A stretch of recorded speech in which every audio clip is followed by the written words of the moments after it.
on va m'appeler aussi dans la salle le 27 novembre. Et Mouzé va me dire, bon, vous remplacez momentanément Mwenze, et vous et Tumba, vous remplacez momentanément Katumba Manke. Alors, mon petit, vous allez vous apprêter pour être président de la République démocratique du Congo pendant 15 minutes. Vous allez prendre la parole. Je ne savais pas ce qu'il fallait dire, mais j'ai deviné. Et puis, on m'a donné la parole pour expliquer l'historique de la problématique des conflits au Rwanda, en Ouganda et au Burundi. Et on a démontré qu'à chaque fois que les deux ethnies s'affrontaient là-bas, les Congos étaient leur déversoir. Et que nous n'avions jamais de conflits interethniques chez nous. Et à la fin, Mouzé va dire, vous avez suivi? Le chef des Interamoués, c'est le président du Rwanda, Kagame. Et il avait avec lui toute sa délégation. L'État qu'on traduise, puisque vous avez refusé de parler en anglais. Le président Kagame, effectivement, pouvait deviner sa réaction. Il s'est mis debout et il a quitté la salle avec sa délégation. Et Mouzé d'enchaîner, et l'autre chef des Interamoués, c'est le président ougandais Yoweri Museveni et les ADF Nalu. Bien sûr que la réaction du président Yoweri Museveni était claire. Il s'est mis aussi debout, il est parti. Et le président Chissano et Mbeki vont dire sorry. La réunion va se terminer puisque nous ne restons plus qu'avec une seule partie. Donc, par la suite, nous allons nous rendre à Kampala pour signer l'acte d'engagement de Kampala le 8 mai 2000. Pourquoi l'acte d'engagement de Kampala? Parce que tout le monde se disait, bon, puisque ça n'est, la guerre continue malgré la signature de l'accord de Lusaka, il faut faire quelque chose tout de suite et maintenant. Et donc, il faut signer cet acte d'engagement pour obliger les forces, là où elles sont en confrontation, de se déployer en arrière de 15 km pour laisser un couloir de 30 km où on va déployer les observateurs des Nations Unies et rendre donc la reprise de la guerre irréversible. Et donc, qu'est-ce qui s'est passé? Nous signons le 8 avril 2000 et le 16 mai 2000, un fait étonnant dans l'histoire, je crois, des guerres du monde. Alors que le Rwanda et l'Ouganda disaient que c'est une affaire interne aux Congolais. Mais voilà que d'un côté, vous avez James Kabarebe avec l'armée rwandaise et de l'autre côté, James Kazini, alors de James comme par hasard, à la tête de l'armée ougandaise en train de s'affronter dans la ville de Kisangani. Et on a massacré femmes, enfants, jeunes et vieux, et cette ville a été saccagée. Et là, la communauté internationale, devant une telle tragédie, qu'il fallait qualifier de génocide, clairement, ne pouvait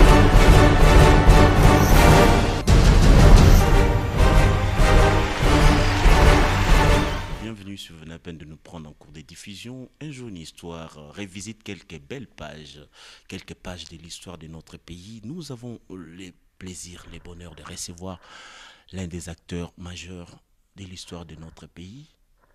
J'ai cité Vital Kamerhe, président de l'UNC, mais c'est aussi un des acteurs majeurs, un témoin de l'histoire de notre pays. Monsieur Vital Kamerhe, bonjour. Bonjour, et bonjour à tous les auditeurs de Radio Okapi. Nous sommes heureux de vous rencontrer aujourd'hui pour parler de l'histoire de notre pays. Aujourd'hui, nous allons nous intéresser un peu à la présence des Nations Unies en RDC.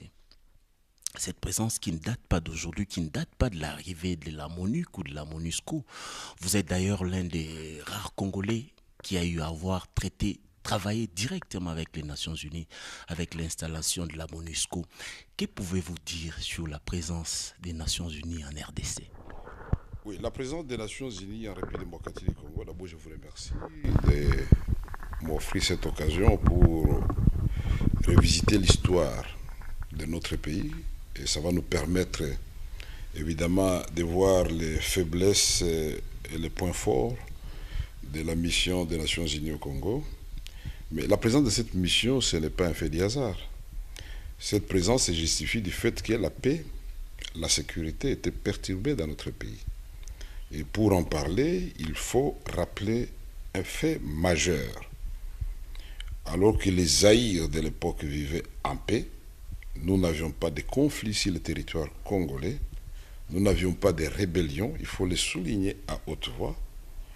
Notre voisin, le Rwanda, a connu un drame en 1994, le génocide du Rwanda. Ce génocide du Rwanda a entraîné sur le territoire congolais près de 2 millions de réfugiés, Hutus et parmi lesquels les ex-FARC interamoués et l'armée des Abiyarimana défaite.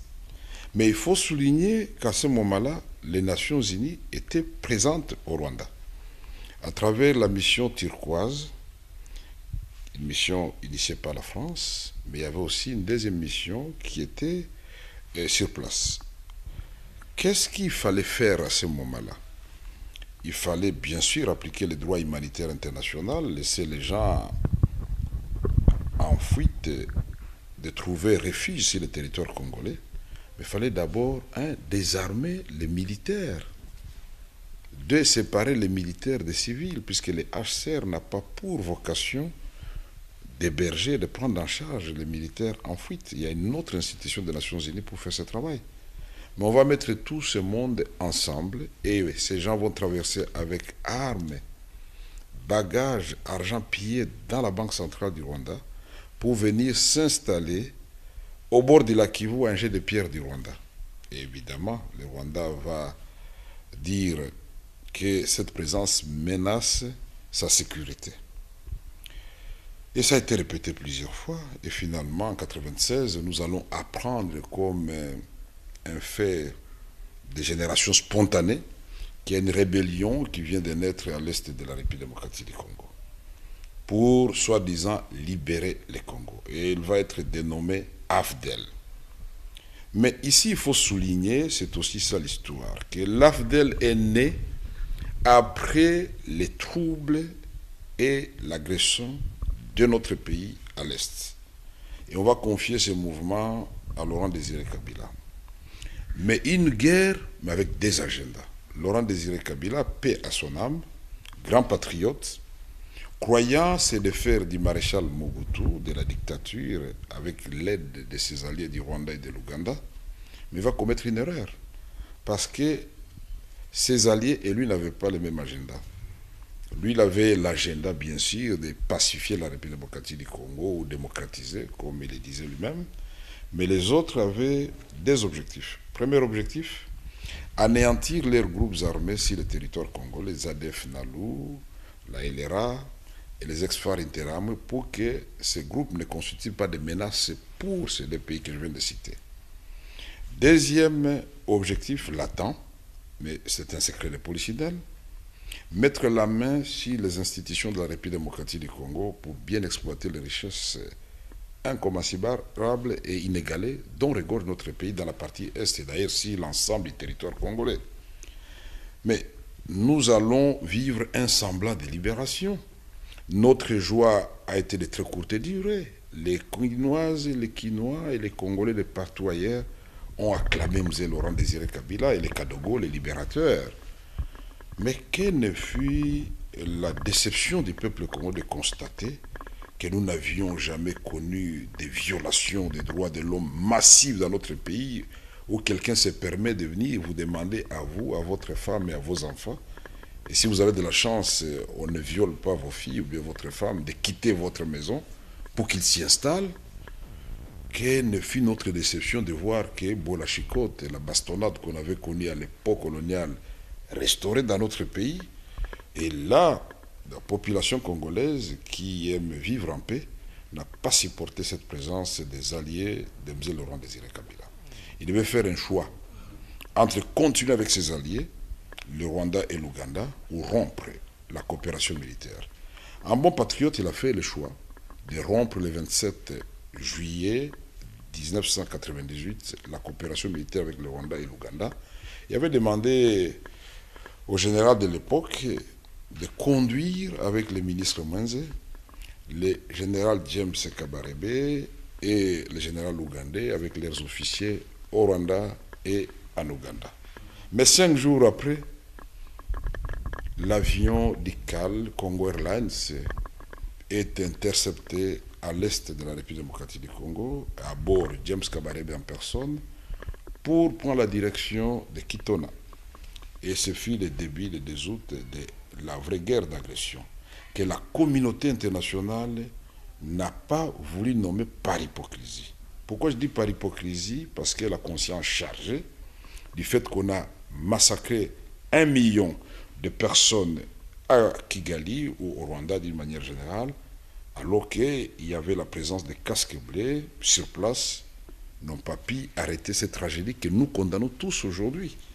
Mais ce n'est pas à la République démocratique du Congo de payer les frais des conflits internes au Rwanda. Il faut qu'on se mette d'accord à ce niveau-là. Et donc, ces forces vont avancer comme sur un boulevard. Et je vous dis, je suis témoin oculaire et actif de l'histoire de l'époque. On va s'emparer des Inga, on va couper les courants, on va nous couper l'eau dans la capitale. Et ce jour-là, Mzee va décider de nommer le général Kaloumé, avec lequel j'ai travaillé au service national, comme chef d'état-major général des forces armées. Le général Kaloumé, très sage, va expliquer à Mzee, les Kadogo, moi je n'ai jamais travaillé avec eux, je suis ex-phase, je ne peux pas être à l'aise pour commander cette armée, ils ne vont pas m'obéir. Et c'est comme ça que le fils, Joseph Kabila, va être nommé chef d'état-major général de l'armée, et Kaloumé va accepter d'être chef d'état-major chargé des opérations. Et nous allons installer notre QG à l'aéroport d'Ndjili, puisque l'aéroport était déjà menacé. Les forces étaient déjà à Banzangougou quand on installe notre QG à l'aéroport d'Ndjili. Et le 8 août 1998, on va tenir le sommet de Victoria Falls 2 au Zimbabwe. Et tous les pays de la SADC, en application de la charte de la SADC, vont prendre deux décisions. La première décision, c'est de désigner le président Chiluba de la Zambie comme médiateur pour mettre fin à ce conflit qui vient de se déclencher à la République démocratique du Congo. Après vérification, bien sûr, puisque l'Ouganda et le Rwanda n'avouaient pas leur présence sur le territoire congolais. Il fallait d'abord les avions de chasse avec le ministre tanzanien de l'époque des Affaires étrangères qui avait conduit la délégation, Kikwete, qui est devenu président par la suite. Ils ont survolé Kisangani et Goma. Et ils sont rentrés à Harare et j'y étais avec le général Kaloumé. La délégation était conduite par le général Joseph Kabila et qui a été ambassadeur à Harare à ce moment-là. Et ils vont dire clairement que les troupes rwandaises et ougandaises sont sur le territoire congolais. La deuxième décision, c'était de demander à tous les États membres de la SADC, conformément à sa charte, d'intervenir pour aider un État membre qui est menacé dans sa souveraineté et dans sa tranquillité. C'est comme ça que l'Angola, le Zimbabwe et la Namibie vont dire nous sommes prêts pour venir à la République démocratique du Congo. Et nous allons rentrer avec l'avion de Jupiter, à l'époque une société d'un sujet libanais, avec quelques soldats déjà zimbabwéens, pendant que l'Angola préparait ses troupes pour prendre en tenaille avec les Zimbabwéens et les Namibiens, les Rwandais, puisque c'est comme ça qu'il faut le dire, puisque le 2 août et le 8 août, les RCD n'étaient pas encore créés.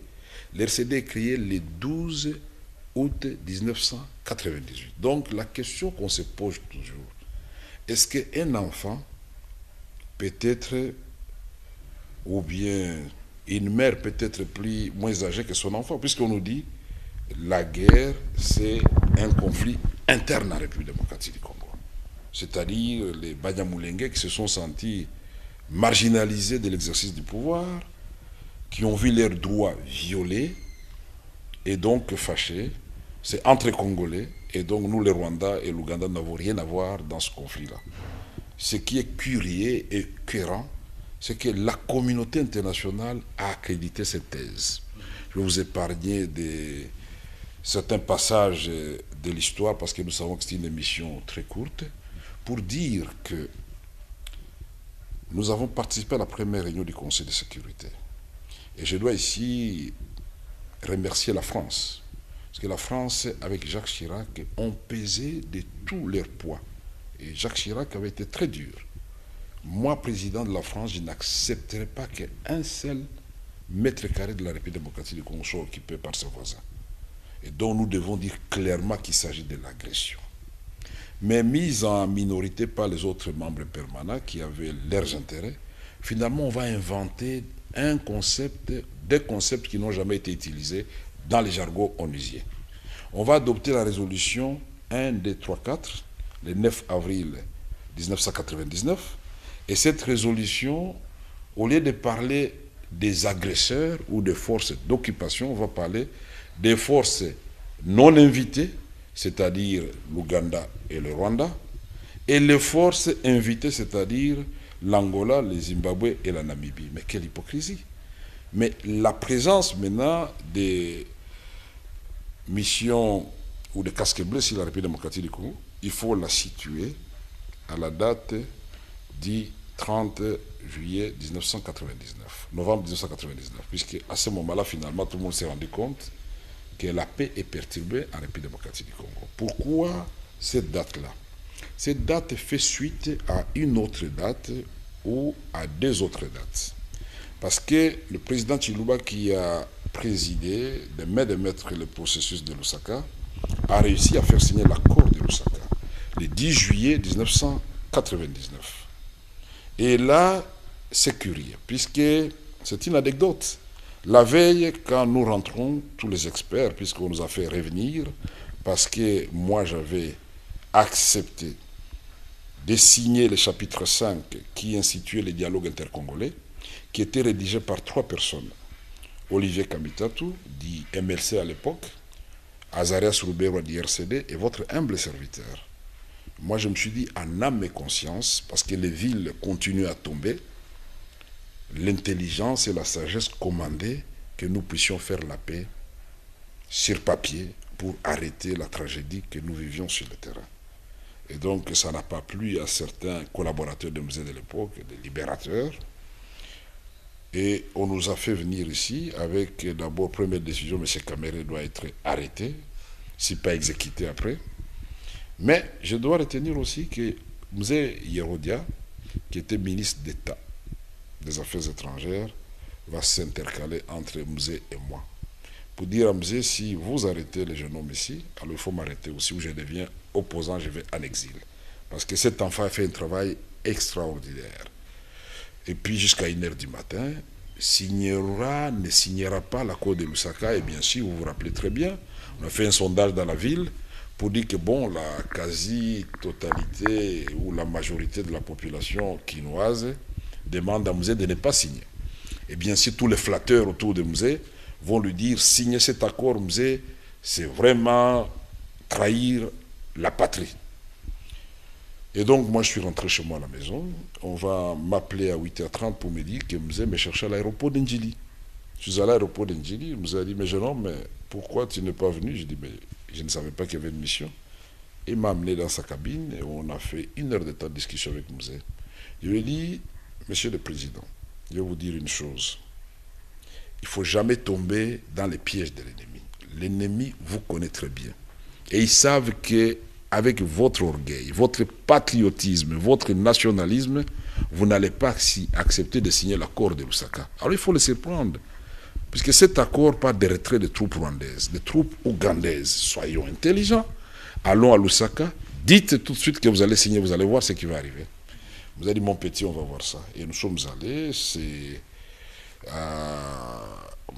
dans la salle de Mwaringusha, je crois, à Lusaka. Le président du Rwanda de l'époque était là, c'était Bizimungu. Le président de l'Ouganda, lui-même en personne, Yoweri Museveni. Le président de l'Afrique du Sud, Thabo Mbeki, de l'époque. Le président zambien Chiluba et le président Laurent Désiré Kabila. Et le président Chiluba va sortir le projet de l'accord de Lusaka que nous avions rédigé. La partie militaire, en grande partie, était rédigée par le général Itumba, actuellement chef d'état-major général de l'armée, qui travaillait dans la délégation des experts que j'ai dirigée à l'époque. L'actuel AG de l'ANR, Kalev, était aussi dans cette délégation d'experts, et son adjoint était aussi là-dedans. Et donc, Mzé Laurent Désiré Kabila, quand Chiluba pose la question, il dit, moi je n'ai pas de problème, je n'enlève aucune virgule, parce que Mzé savait faire aussi de l'humour. Je n'enlève aucun accent, même s'il y a des fautes d'orthographe, moi je signe tout de suite et maintenant. Mais il faut voir comment les présidents du Rwanda et de l'Ouganda ont sursauté dans les chaises. Et était présent aussi Jean-Pierre Bemba comme président du MLC. Évidemment, le RCD a ce moment été rédigé par Émile Ilunga. mais tous les autres grands d'IRCD étaient là, Ondekane, Bizima Karaha, Mudumbi, Roubaix-Roi, tout ce que vous avez connu comme rebelles et commandants d'IRCD. Et le Rwanda et l'Ouganda vont demander une pause pour se concerter. Nous a dit, mon petit, apparemment, tu avais raison. Et nous étions avec le ministre Chamoulesso, Yerodia, Etumba, Mwenze Kongolo. La délégation était très grande. Mon ami fait paix à son âme, Katumba Mwanke. Et Mwenze a commencé à siffloter, dit, mon petit, je crois que tu avais raison. Ils sont revenus 4 heures de temps après, s'il vous plaît. Et qu'est-ce qu'ils vont dire dans la salle? Nous allons signer, mais les deux mouvements de rébellion ne vont pas signer. C'est comme ça que le 10 juillet 1999, nous allons signer seulement entre États. Et les 30 et le 31 juillet, les MLC et l'RCD vont signer. Donc un accord avec 3 dates différentes. Et comme je vous le disais, la résolution 1279, celle qui institue maintenant formellement la mission des Nations Unies, d'observation des Nations Unies au Congo, MONUC en sigle, c'est finalement le 30 novembre 1999. Mais cette mission déjà comportait des germes de son échec. Là où il y a la guerre, là où on viole, on tue, on pille, on a occupé le territoire congolais, mais vous dites que cette mission, c'est une simple mission d'observation. Observation, ça veut dire quoi? Faire les rapports de ce qu'on voit sur le terrain, violation des droits de l'homme, qui a tué qui a fait quoi, sans intervenir. Mais c'est une frustration pour la population congolaise de l'Est de la République démocratique du Congo, de Aru jusqu'à Moba. Pourquoi? Parce qu'on se pose la question, pourquoi on doit venir nous tuer alors que les forces des casques bleus sont là, avec chars, avec des armes sophistiquées. Et donc ça, c'est le premier germe d'échec de cette mission. Et on va continuer comme ça jusqu'au moment où, en mois de mai, après la signature de l'acte d'engagement de Kampala. L'acte d'engagement de Kampala, c'est quoi?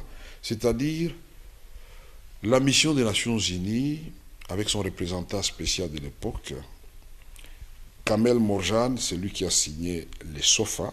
Ça, il faut rappeler aussi les SOFA. Les SOFA, c'est les statuts d'observation ou de la présence des Nations Unies au Congo. C'est les jargons onisiens. Ces SOFA avaient été signés par Yerodia Abdoulaye Ndombasi, ministre d'État, et par Kamel Morjan, représentant spécial secrétaire général des Nations Unies. Et par la suite, nous allons nous rendre à Kampala pour signer l'acte d'engagement de Kampala le 8 mai 2000. Pourquoi l'acte d'engagement de Kampala? Parce que tout le monde se disait, bon, puisque la guerre continue malgré la signature de l'accord de Lusaka, il faut faire quelque chose tout de suite et maintenant. Et donc, il faut signer cet acte d'engagement pour obliger les forces, là où elles sont en confrontation, de se déployer en arrière de 15 km pour laisser un couloir de 30 km où on va déployer les observateurs des Nations Unies et rendre donc la reprise de la guerre irréversible. Et donc, qu'est-ce qui s'est passé? Nous signons le 8 avril 2000 et le 16 mai 2000, un fait étonnant dans l'histoire, je crois, des guerres du monde. Alors que le Rwanda et l'Ouganda disaient que c'est une affaire interne aux Congolais. Mais voilà que d'un côté, vous avez James Kabarebe avec l'armée rwandaise et de l'autre côté, James Kazini, alors de James comme par hasard, à la tête de l'armée ougandaise en train de s'affronter dans la ville de Kisangani. Et on a massacré femmes, enfants, jeunes et vieux, et cette ville a été saccagée. Et là, la communauté internationale, devant une telle tragédie, qu'il fallait qualifier de génocide, clairement, ne pouvait plus se cacher le visage avec un doigt. Et c'est comme ça que nous allons adopter un mois après, le 16 juin 2000, au Conseil de sécurité, la résolution 1304, pour la démilitarisation de la ville de Kisangani et le retrait sans condition et immédiat des troupes rwandaises et ougandaises du territoire congolais. Mais ça n'a jamais été appliqué. Et c'est comme ça que le 14 novembre et le 27 novembre, le président Mbeki va instituer ce qu'on va appeler le processus de Maputo. Ce processus de Maputo, c'était pour dire, bon, que veut le Rwanda, puisque l'Ouganda avait dit, moi je me retire. Le Rwanda a dit, moi je voudrais qu'il y ait des armements, des ex-phares intérieurs et les retours sur le territoire rwandais. Mouzé a dit, moi je n'ai pas de problème, moi je vais la paix chez moi, vous devez rentrer chez vous. Mais on va connaître un grand incident diplomatique au moment où le général Kaloumé et le général angolais et sud-africain et le général rwandais, à l'époque c'était Kayumba, devaient présenter maintenant le plan que les chefs d'État devaient signer. On va m'appeler aussi dans la salle le 27 novembre et Mouzé va me dire, bon, vous remplacez momentanément Mwenze et vous et Tumba, vous remplacez momentanément Katumba Mwanke. Alors, mon petit, vous allez vous apprêter pour être président de la République démocratique du Congo pendant 15 minutes. Vous allez prendre la parole. Je ne savais pas ce qu'il fallait dire, mais j'ai deviné. Et puis, on m'a donné la parole pour expliquer l'historique de la problématique des conflits au Rwanda, en Ouganda et au Burundi. Et on a démontré qu'à chaque fois que les deux ethnies s'affrontaient là-bas, le Congo était leur déversoir. Et que nous n'avions jamais de conflits interethniques chez nous. Et à la fin, Mouzé va dire, vous avez suivi? Le chef des Interamwe, c'est le président du Rwanda, Kagame. Et il avait avec lui toute sa délégation. L'État qu'on traduise, puisque vous avez refusé de parler en anglais. Le président Kagame, effectivement, pouvait deviner sa réaction. Il s'est mis debout et il a quitté la salle avec sa délégation. Et Mouzé d'enchaîner, et l'autre chef des Interamwe, c'est le président ougandais Yoweri Museveni et les ADF Nalu. Bien sûr que la réaction du président Yoweri Museveni était claire. Il s'est mis aussi debout, il est parti. Et le président Chissano et Mbeki vont dire sorry. La réunion va se terminer puisque nous ne restons plus qu'avec une seule partie, donc il n'y a plus moyen de continuer la négociation ni de signer les documents. On va rentrer dans la chambre. C'était le jour de l'anniversaire de Mzé. On va rentrer à Lubumbashi. Et Mzé va nous demander, mon petit, est-ce que vous ne pensez pas qu'on va me tuer? Et finalement, il fallait prendre une décision entre l'option diplomatique et l'option militaire. Il y avait quelques généraux autour de Mzé, des flatteurs, qui lui disaient, nous avons acheté des armes en Ukraine et donc nous pouvons aller reprendre Puerto et Nono Kalemi et nous pouvons aller jusqu'à Kigali en 2 jours. Moi j'étais en train de rire. Et on a montré à Mzé ça sur un ordinateur, très flatté, mais en même temps c'est un homme intelligent. Moi je dis, mais Mzé, moi je pense que nous devons privilégier la voie diplomatique. Parce que si le terrain militaire, nous sommes faibles, nous sommes infiltrés, nous ne pouvons plus continuer comme ça. Et voilà pourquoi Mzé va prendre les 2 décisions.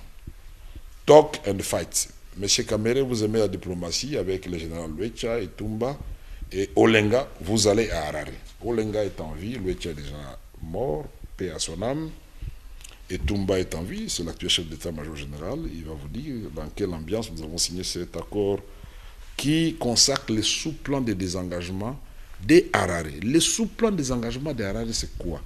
Puisque nous ne sommes pas arrivés au désengagement des troupes avec le plan de Kampala, il fallait maintenant des plans spécifiques pour chaque zone de conflit. Et les zones de conflit, c'est quoi? C'est Lissala, c'est Boende à l'équateur. C'est Kabinda au Kasaï et c'est Kabalo au Katanga. Et donc, on a signé le sous-plan de désengagement. Et dans l'après-midi, Mzé va nous appeler, nous étions en escale en Afrique du Sud, à Johannesburg, pour nous dire, il faut rentrer. On m'a poignardé dans le dos. Et quand nous rentrons, qu'est-ce qui se passe, Mzé? Oui, nous avons été défenestrés. Et les petits est introuvable. Les petits, c'est qui? C'est Joseph Kabila, perdu pendant 2 jours dans la jungle, dans la bourse de Puerto. Et puis finalement, son radio va émettre et on va aller l'extirper de là pour les ramener. Ça, c'était une parenthèse. Et donc, nous allons continuer comme ça. Et le Congo ne connaîtra jamais la paix, sinon la signature de l'accord global inclusif qui a institué une transition 1+4 de 2 ans avec une prolongation de 6 mois, une fois renouvelable. Et là, il y avait un dispositif, il faut signer, ça c'est un fait marquant. La communauté internationale a réussi à imposer le CIAT, le Comité international d'appui à la transition. Et un autre principe du droit qui a fonctionné, c'est que le pouvoir arrête le pouvoir. La présence de Jean-Pierre Bemba au gouvernement, de Rouberois avec tous ses ministres au gouvernement, à côté de Joseph Kabila, a fait que, pour la première fois, je crois depuis 1960, le Congo a été géré de façon sérieuse, puisque tout le monde surveillait tout le monde, puisqu'ils savaient tous qu'au bout de compte, on va aller aux élections, il faut être propre. Donc tous les contrats miniers passaient au peigne fin. L'argent suivait la chaîne des dépenses. Et donc, nous allons organiser les élections, et ça, il faut mettre à l'actif, justement, de la MONUSCO, parce qu'elle nous a accompagnés sur le plan de la logistique, sur le plan de la sécurisation des sites, et il faut ajouter aussi un fait marquant pour rendre cette élection possible et la réunification du Congo, c'est le rôle de la radio Okapi. C'est quand j'étais commissaire général du gouvernement chargé des suivis des procédures de paix, et même quand j'étais commissaire général adjoint, je me souviens, c'est à travers la radio Okapi qu'on avait toutes les nouvelles du pays. Donc sur le plan communicationnel, le pays était réunifié. 2, c'est avec la MONUSCO que nous avons institué maintenant des voyages dans le décence. Les parents qui étaient au Kivu bloqués, qui devaient rejoindre les leurs ici, ou à Kisangani, j'ai signé des papiers pour que les gens se déplacent dans le décence. On ne peut pas dire que la MONUSCO ou la MONUC a échoué sur toute la ligne. D'autant plus que sa mission première n'est pas de prendre la place de l'État congolais. Mais notre impression, nous étions devant des États parallèles. Il y avait un État qui était la MONUSC, ou la MONUSCO aujourd'hui, et puis le gouvernement congolais qui ne faisait pas son travail. Et finalement, on proclame les élections, mais on a commis une erreur dans l'histoire de ce pays. Et on avait rappelé ça à plusieurs reprises. Quand on met en place le comité de suivi de l'accord global inclusif, quand les Mudumbi et les autres viennent à Kinshasa, quand les Ondekan arrivent, c'est moi qui les accueille à l'aéroport d'Ndjili. Quand Jean-Pierre Bemba arrive, je les accueille. Mais j'ai dit qu'il y a un absent. Puisqu'on avait demandé à tous les généraux qui occupaient les zones de conflit de venir faire allégeance au nouveau gouvernement et au gouvernement qui était en place. Nkunda a refusé de venir et tout le monde a considéré ça comme un fait anodin. Et le représentant spécial n'a pas fait attention. C'était à l'époque Namangangongi. Amos Namangangongi n'a pas fait attention à cette question. Et voilà, la proclamation des résultats. Amos, c'était au moment de la signature de l'accord. Là, c'était déjà swing. Au moment de l'application des proclamations des résultats le lendemain, Saké est attaqué, donc Kunda est à la porte de Goma. Et c'est comme ça, les jours même, d'abord nous allons passer chez Jean-Pierre Bemba avec le président pour les rassurer qu'en tant que citoyen congolais qui était challenger aux élections, arrivé deuxième, il a un rôle à jouer dans ce pays.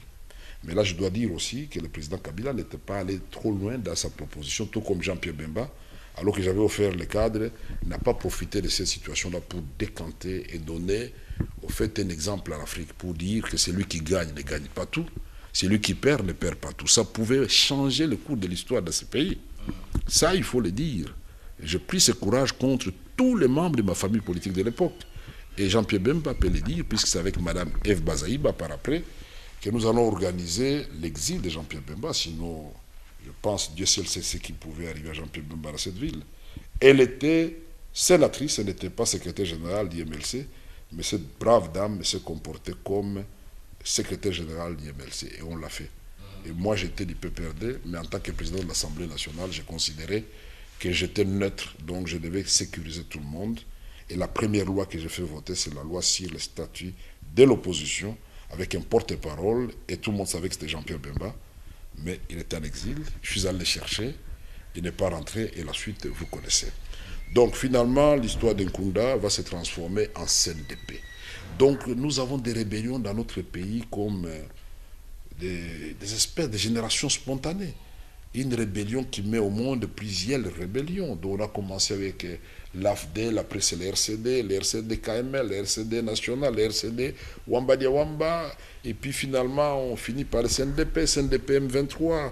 M23 est là, vous voyez que ça reprend encore. Et de l'autre côté c'était le MLC, et puis finalement ils ont mis au monde de Roger Lumbala qui a occupé l'Isiro.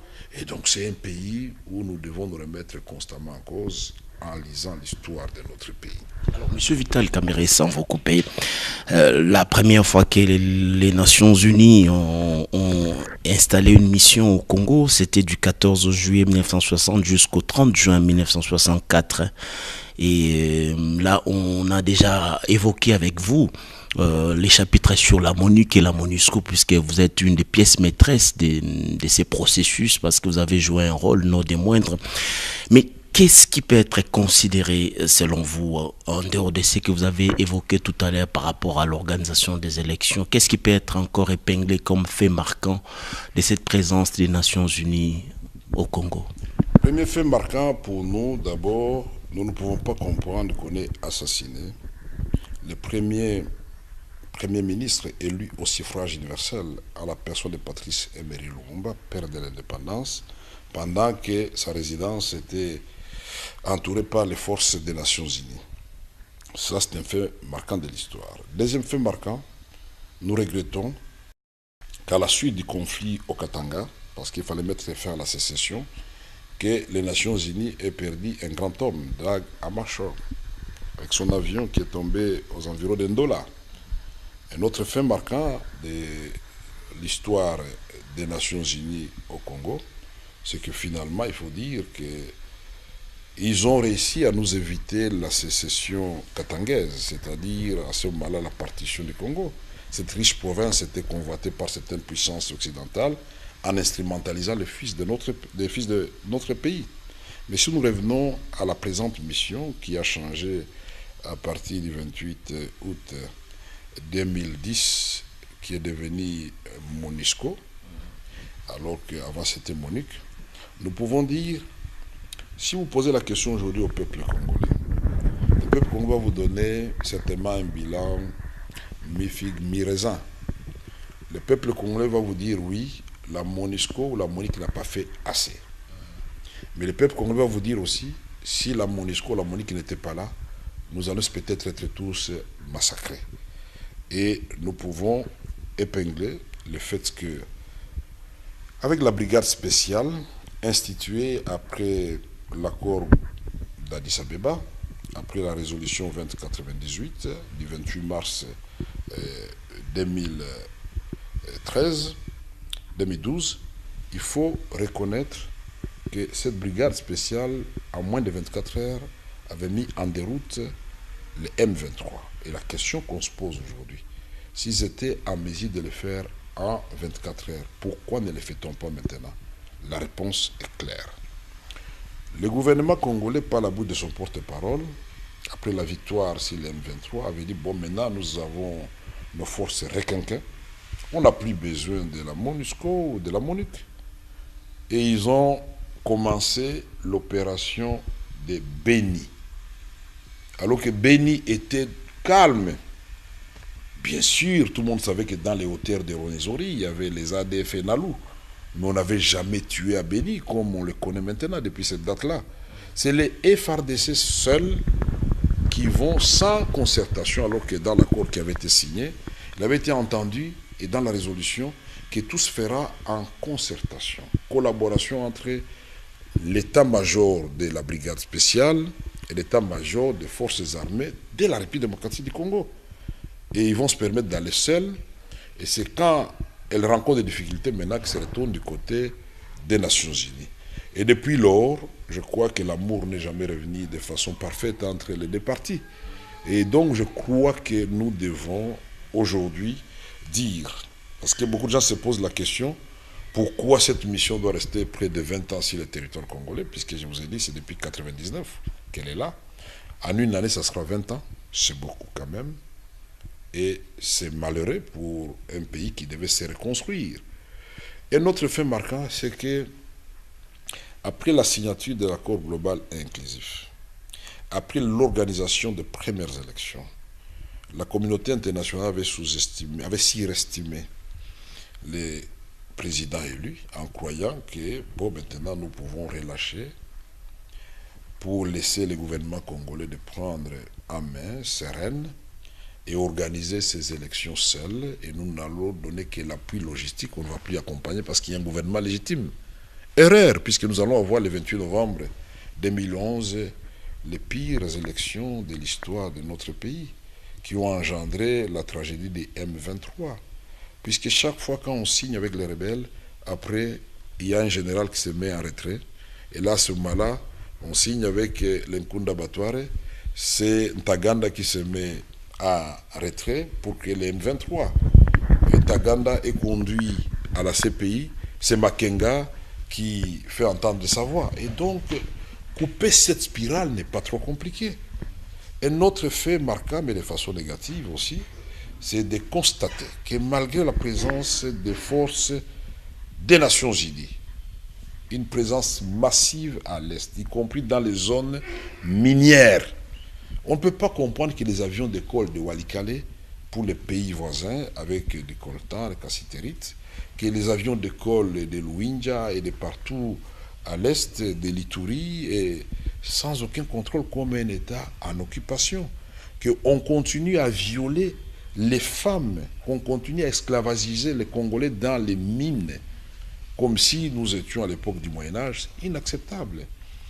Là où le gouvernement est faible, nous avons l'obligation d'appliquer le droit humanitaire international. On ne peut pas, au nom de la souveraineté, abandonner un peuple en détresse. Il faut constater qu'il y a l'absence de l'autorité de l'État, il y a faiblesse de l'État, et ce qui fait que la mission des Nations Unies, qui est devenue MONUSCO, devait bénéficier d'une autre résolution pour son renforcement. Son renforcement pour qu'elle devienne une mission d'imposition de la paix. Imposition de la paix, ça veut dire aussi on ne peut pas faire la paix sans développement. Et là, il faut imaginer des grands projets, puisque quand on dit mission de stabilisation, c'est quoi? C'est pour le développement et c'est pour la paix. Mais où sont ces grands projets? Puisque nous pensions qu'on allait construire une route qui partirait, par exemple, de Kalemi, en passant par Salamabila, et Fizi, Baraka, Ouvira, Bukavu, jusqu'à par exemple à Aru. Et tous les jeunes gens, les groupes armés, allaient être la main-d'œuvre pour la construction de cette route. Nous pensions qu'on allait reconstruire les écoles qui avaient été détruites. Nous pensions qu'on allait construire les hôpitaux. Nous pensions qu'on allait avoir un projet pour les éleveurs du Kivu, pour les agriculteurs du Kivu. Nous pensions qu'on allait créer des conditions pour que l'Ouganda et la République démocratique du Congo ne puissent plus vivre comme des chiens de faïence, comme des ennemis latents, mais renforcer maintenant les liens de réconciliation entre les deux États, et qui ne peut se passer que par des principes très élémentaires. D'abord, le respect mutuel, et secondo, que chacun reconnaisse les limites de son pays et ses atouts. Et à ce moment-là, si nous appliquons, Ricardo, la loi des avantages comparatifs, nous pouvons voir ce qui peut être fabriqué ou produit en Ouganda à un coût intéressant pour amener au Congo.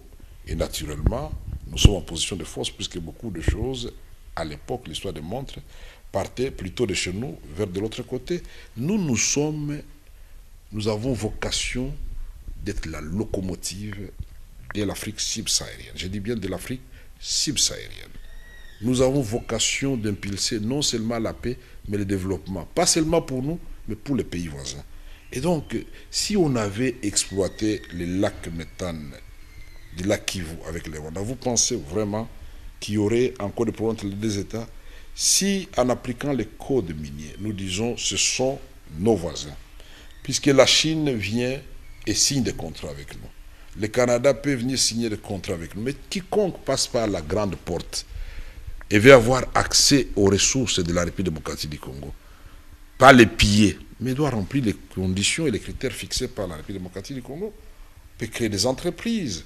Mais c'est le Congo, en ce qui concerne ces ressources, qui doit dire ce qui doit être fait et qui doit fixer les conditions, quitte aux autres de les accepter ou de les refuser. Donc il y a moyen d'imaginer, comme l'INC, nous avons un plan de coopération régionale qui montre que tous les pays, les États de la région, en commençant par l'État éléphant, mais aujourd'hui couché, la RDC, qui va s'élever, ne vous en faites pas, pendant longtemps les gens se sont moqués de la Chine, le Japon, tous les pays autour, la Chine était la risée de tout le monde. Aujourd'hui, la Chine est déjà la première puissance économique du monde, pas la première puissance militaire, mais en voie de le devenir. Alors, je dis très bien, aujourd'hui, la Chine et les États-Unis d'Amérique ont de bonnes relations avec la France, avec la grande... Tout le monde veut aller en Chine. Et nous voulons donc demain que la République démocratique du Congo, et ça sera comme ça, devienne la Chine de l'Afrique, et que le Rwanda devienne le Singapour, si l'Ouganda peut devenir le Japon, si l'Angola peut devenir l'Inde, et donc chacun peut trouver son compte dans cette Afrique que nous voulons reconstruire de façon solidaire. Nous, Africains, c'est comme si nous étions entendus pour ne jamais nous entendre. Et donc, il faut l'émergence de nouveaux leaders qui vont perpétuer, qui vont réveiller les rêves des pères de l'indépendance, les rêves de Simon Kimba, les rêves de Lumumba, les rêves de Kwame Nkrumah, de Nelson Mandela, de Modibo Keïta, de tous ces grands du monde, de Senghor, qui ont toujours vu une Afrique solidaire unie. Et je pense qu'avec ça, l'Afrique peut aller au rendez-vous de la mondialisation, la tête haute. Et pour cela, il faut, effectivement, je suis d'accord, avec ceux qui pensent qu'il faut réformer, restructurer l'Union africaine, et je félicite en passant le président Moussa Faki de la Commission de l'Union africaine. On sent qu'il y a un jeune président de la Commission de l'Union africaine avec un langage nouveau, doux mais ferme. Il est d'accord que l'Afrique aux Africains, mais n'est pas d'accord que l'Afrique aux Africains pour les dictateurs. Il est d'accord qu'on ne doit pas dicter à l'Afrique les formules pour ses solutions. Et pour cela, il propose des solutions pour les crises africaines, puisque le pouvoir a horreur du vide. Les Africains doivent cesser de se plaindre indéfiniment. Vous ne faites rien, les autres le feront à votre place. Et donc, moi, je ne désespère pas. C'est sur cette note que je veux dire que demander à la MONUSCO de partir, il faut poser la question à ceux qui demandent à la MONUSCO de partir, est-ce que la MONUSCO avait demandé de rester? Nous, il avait été entendu, quand j'étais commissaire général du gouvernement chargé du procès de paix, que le départ de la MONUSCO se fera progressivement avec la reprise des territoires conquis, avec le gouvernement congolais qui doit y instaurer son autorité. Mais notre police et notre armée, au lieu de sécuriser les populations là où elles s'installent, c'est elle qui devient encore un danger. Déjà dans la capitale, vous voyez ce qui se passe, les images insupportables que nous sommes en train de voir à l'occasion de différentes marches et même des rafles la nuit, les images des cambistes tués à Bukavu à plein jour, à Goma, l'hôpital attaqué, à Beni, Butembo, donc c'est inacceptable.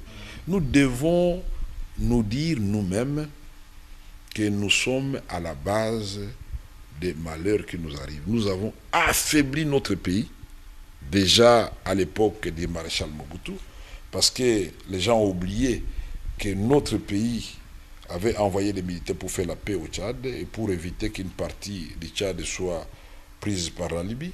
Notre pays avait envoyé des militaires au Rwanda pour instaurer la paix et notre pays a fait beaucoup de choses à l'époque d'Isaïe.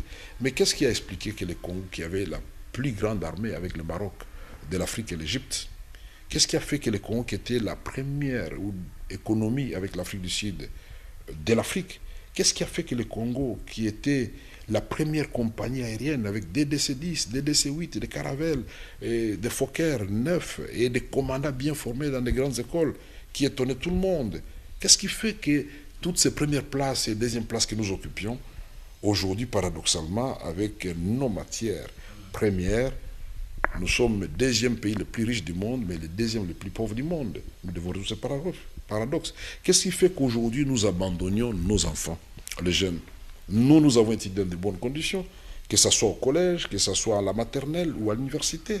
L'autre fois, j'ai rappelé encore que, étant zaïrois, à l'époque, j'étais plus fier que congolais aujourd'hui. Zaïrois, étudiant, non seulement je mangeais le matin, je mangeais à midi, je mangeais le soir. Les syllabus nous étaient distribués gratuitement. Nous étions transportés, bien sûr, les gens peuvent dire dans les Thompson, oui, on appelait ces gros camions Thompson, mais aujourd'hui, il n'y a rien du tout. Et pour couronner le tout, nous étions payés. On avait la bourse. Cette bourse-là, non seulement nous l'utilisions pour nous-mêmes, mais on supportait une partie des charges de nos parents. Alors, qu'est-ce qui nous est arrivé? Alors, moi, j'ai dit qu'il est possible, si nous-mêmes nous sommes honnêtes avec nous-mêmes, avec une vision d'un grand Congo, d'une grande Afrique, nous pouvons refaire les rêves d'hier, la réalité d'aujourd'hui et aller plus loin avec la nouvelle technologie, avec l'exemple du Brésil qui a enduré des siècles pour arriver là où il est. On peut critiquer aujourd'hui le président Lula, mais tout le monde est en train de voir que ce monsieur avait sorti le Brésil de la zone de la honte pour en faire la 5e puissance du monde. Aujourd'hui, donc, il est possible que notre pays puisse avancer. Et avec lui, il va entraîner les 9 voisins. Et ensemble, nous allons nous concerter pour que cette Afrique subsaharienne et faire jonction avec le Maghreb pour que l'Afrique, demain, nous ne connaissions pas ce qu'on avait connu en Libye. Nous ne connaissions pas ce qu'on a connu au Burkina Faso. Nous ne connaissions pas ce qu'on a connu dans certains pays où les dictateurs continuent à dire, bon, après moi c'est le délige, donc je suis irremplaçable. Et donc nous devons féliciter le président Zuma, malgré la petite résistance, il a fini par démontrer qu'à l'époque c'était un grand homme, il a démissionné. Et 24 heures après, l'ANC a élu Cyril Ramaphosa comme président de l'Afrique du Sud. Et nous le félicitons aussi. Et nous pensons qu'il va redorer le blason de l'Afrique du Sud, la lutte contre la corruption, comme il a dit. Mais non seulement l'Afrique du Sud doit savoir que c'est une puissance régionale et il doit compter avec la République démocratique du Congo. Nous lui souhaitons bonne chance. Et donc c'est ça, cette Afrique que nous voulons. Le Mozambique qui a quitté la guerre maintenant a plusieurs ex-présidents de la République. La Namibie qui en compte beaucoup, la Tanzanie. Et il y a beaucoup d'exemples, le Sénégal, le Ghana. Donc l'Afrique, il ne faut pas généraliser. Il y a l'espoir et les autres États qui ont démontré qu'il existe une vie après la présidence de la République vont certainement inspirer la République démocratique du Congo et d'autres pays à faire de même. Puisqu'il faut choisir entre deux voies. Une voie certaine, moi, président de la République, si je respecte la Constitution, je pars, je suis certain que je vais vivre et ma progéniture ne sera pas maudite. Mais si je veux rester par la force, nous savons toujours que la dernière voix et le dernier mot revient au peuple de Dieu, c'est-à-dire à Dieu. Quelle que soit la durée de la nuit, le soleil finit toujours par poindre à l'horizon. Et donc, c'est un message que j'envoie aussi au président de la République démocratique du Congo. Il n'est pas encore trop tard pour faire le bon choix. Il ne faut pas chaque fois regarder du côté de la Monisco, Monique, non. Nous devons aussi parler de notre pays. Nous sommes en passe de plonger ce pays dans les désordres des années 60. C'est inacceptable et nous pouvons éviter cela. Aujourd'hui, le président de la République dit, écoutez, tous les prisonniers politiques et d'opinion sont libérés, les exilés politiques, revenez. Moi, Joseph Kabila, je ne suis pas candidat, même s'il ne le dit pas, mais il dit les élections, c'est le 23 décembre, effectivement, 2018. Je ne vais pas interférer. Nous mettons à côté cette machine à frauder. Vous pensez que les gens ne vont pas sortir applaudir dans les rues? Est-ce qu'il y aura encore des raisons qu'il y ait des marches le 25 ou une autre date? Nous marchons de façon pacifique, c'est pour la paix, c'est pour la démocratie et c'est notre obligation en tant que leader, en tant que citoyen. Ce n'est pas seulement en tant que chrétien, non. Toute personne qui aime le Congo doit aimer la paix, doit aimer la démocratie. On ne peut pas avoir signé un accord qu'on appelle l'accord de la Saint-Sylvestre et quand on vous demande d'appliquer cet accord, c'est considéré comme un délit, comme un crime, alors il faut sortir l'armement lourd, il faut sortir des chars, des bombes lacrymogènes et des balles réelles et menacer tout le monde. C'est inacceptable. S'il vous plaît, Monsieur le Président de la République, seul devant votre conscience, il faut prendre la bonne décision. Vous entrerez certainement dans l'histoire des grands de ce monde. Il n'est jamais trop tard pour bien faire, surtout au profit du peuple de Dieu, le peuple congolais qui souffre tant. Alors, un jour, une histoire reçoit Vital Kamerhe avec qui nous parcourons l'histoire de notre pays. Nous mettons un accent surtout sur la présence des Nations Unies en RDC. Monsieur Vital Kamerhe, par rapport aux enjeux de l'heure, notamment le processus électoral, comment les Nations Unies peuvent aider la RDC à parachever les processus de démocratisation en douceur?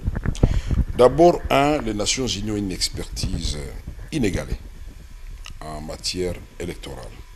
Ils doivent tout de suite et maintenant dire à haute voix qu'on ne peut pas se hasarder dans un pays grand comme le Congo, avec 46 millions d'électeurs, faire l'expérimentation d'une machine à voter qui sera fabriquée en Corée du Sud. Ça, il faut qu'ils le disent clairement. Parce que nous avons organisé les élections en 2006 et en 2011 sans machine à voter. Ils ont essayé cette machine à voter pour les élections partielles des gouverneurs, ça n'a pas marché. Ils ont voulu faire une démonstration à Bukavu hier, chaque fois c'était un fiasco.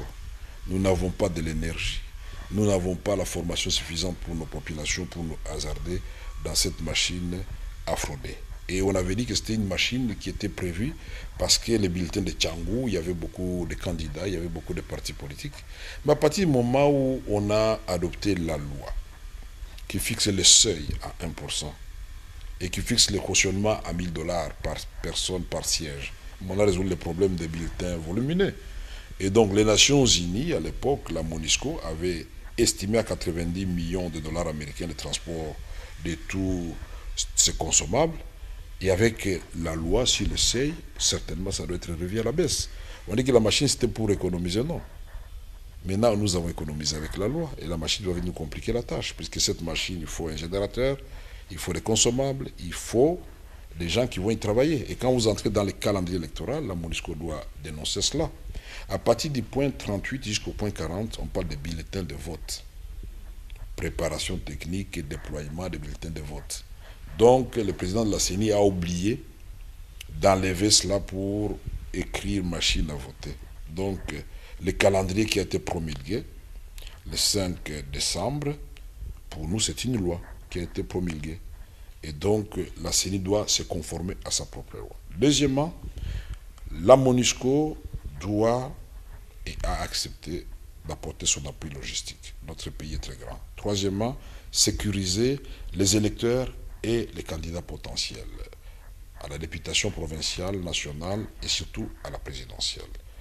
La MONUSCO doit imposer le respect des droits humains pour que les manifestations publiques prévues dans la Constitution et dans la loi soient reconnues à toutes les parties, pas seulement aux partis de la majorité présidentielle.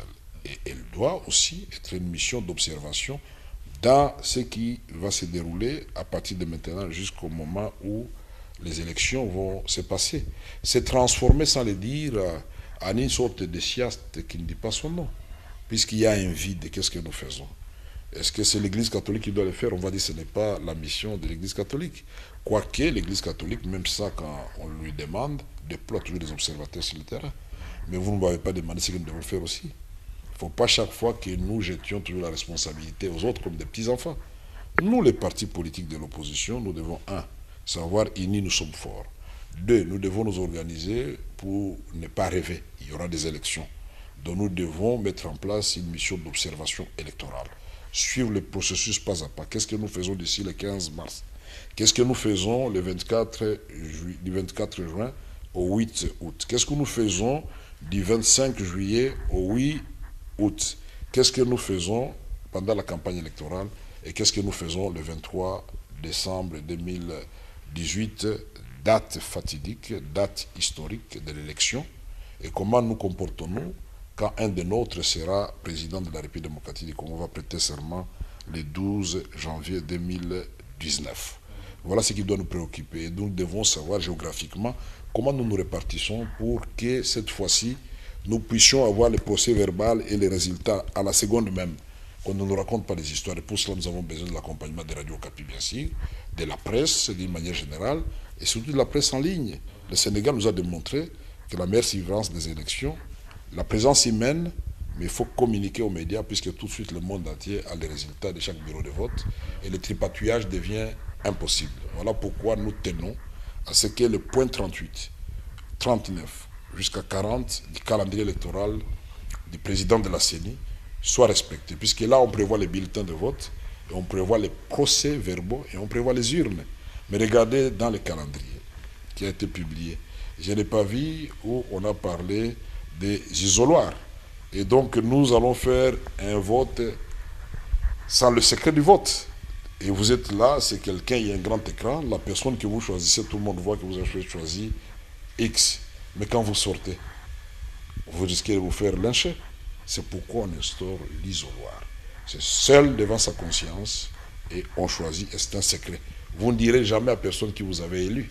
Et c'est très important. Donc on ne va pas les violer la Constitution, on va violer les droits élémentaires des citoyens congolais, le secret des votes. C'est inacceptable. Donc ça, nous disons, c'est une question où il faudra alors marcher sur nos cadavres. Cette histoire de machine à voter. Et on va continuer le lobbying. On va voir l'ambassadeur de la Corée du Sud pour lui expliquer qu'il ne faut pas que son pays soit la base de la débâcle électorale dans notre pays, c'est-à-dire de la reprise ou d'embrasement de la situation sécuritaire dans notre pays. Alors, les Nations Unies, c'est pas seulement la MONUSCO ou l'ONU dans les années 60. Il y a les agences du système des Nations Unies aussi qui jouent un rôle non des moindres. Comment vous évaluez ce travail-là qui date de plusieurs années?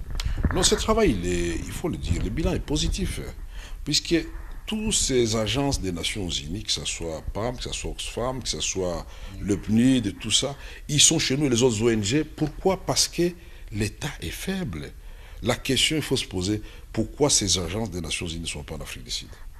Pourquoi ces agences des Nations Unies ne sont pas sur le terrain, mais sont des organes qui collaborent avec les différents gouvernements?